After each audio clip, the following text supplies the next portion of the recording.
আমি আমার স্বামীর দ্বিতীয় স্ত্রী। আমার প্রথম স্বামী একটি সড়ক দুর্ঘটনায় মারা যান। আমার 15 বছরের একটা সুখের সংসার ছিল। স্বামীর মৃত্যুর 8 মাস পর আমার দ্বিতীয় বিয়ে হয়। আমার বর্তমান স্বামী ডিভোর্সি।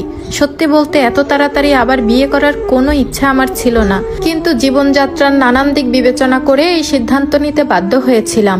আমার প্রথম শ্বশুরবাড়ির আর্থিক অবস্থা তেমন একটা ভালো ছিল না, এমনকি আমার নিজের বাবা মাও নেই, তারাও মারা গেছেন।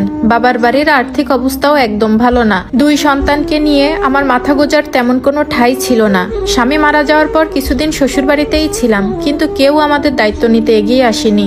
সবাই খোঁজ খবর নিত বটে, তবে আর্থিক সহায়তা করার মতো কেউ ছিল না। আমার স্বামী ব্যাংকে 5 লাখ টাকা রেখে গিয়েছিলেন। সবাই বলতো সেই টাকা ভেঙে খেতে, কিন্তু আমার মন কখনো চাইতো না।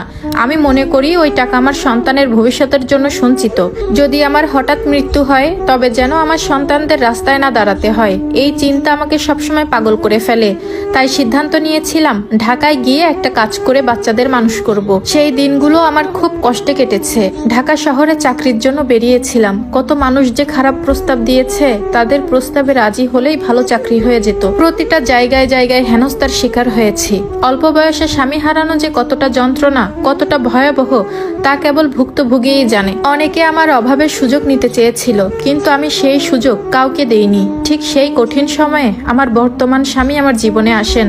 তিনি আমাকে এবং আমার সন্তানের দায়িত্ব গ্রহণ করেন। আলহামদুলিল্লাহ, বিয়ের পর 1 বছর কেটে গেছে।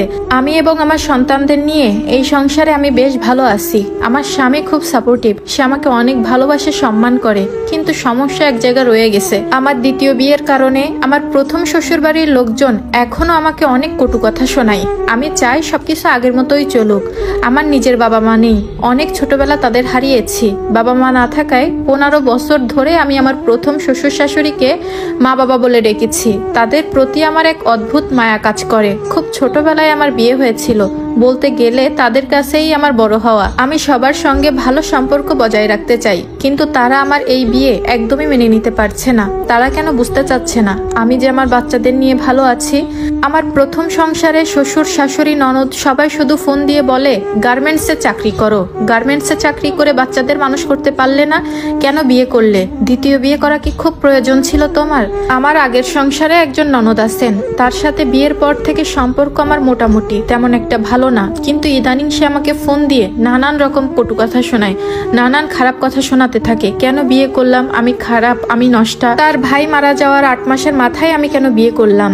কই, আরো মানুষ তো বিধবা হয়, তারা তো এত তাড়াতাড়ি বিয়ে করে না, বছরের পর বছর সন্তান নিয়ে কাটিয়ে দেয়। আমার এই ননদের মুখে এমন কথা শুনে আমার মন ক্ষত বিক্ষত হয়ে যায়, কারণ আমার প্রথম স্বামী ছিল আমার ভালোবাসা, তাকে আমি এখনো ভুলতে পারিনি।